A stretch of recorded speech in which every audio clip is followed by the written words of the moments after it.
Hello দাদা, চিনতে পারছো এগুলো কোথাকার গয়না? টোটাল 3বার পারচেস করেছি আমি এখান থেকে। প্রথম আমি করেছিলাম এইটা আর এইটা,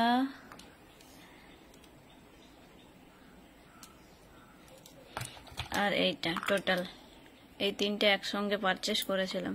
প্রথমত খুব ভয়ে ভয়ে ছিলাম, তারপরে সেকেন্ড টাইম পারচেস করলাম এইটা, থার্ড টাইম আমার বাবুর জন্মদিনে এইটা, আর এই রূপোর বাটি চামচ। অনলাইনে পুরোটাই এগুলো সবকিছুই অনলাইনে পারচেস করেছি আমি ফুললি স্যাটিসফাইড। কেউ যদি পারচেস করতে চান চোখ বন্ধ করে করতে পারেন। আমি খুব খুশি এই দোকান থেকে আমি জিনিসপত্র কিনে। ধন্যবাদ।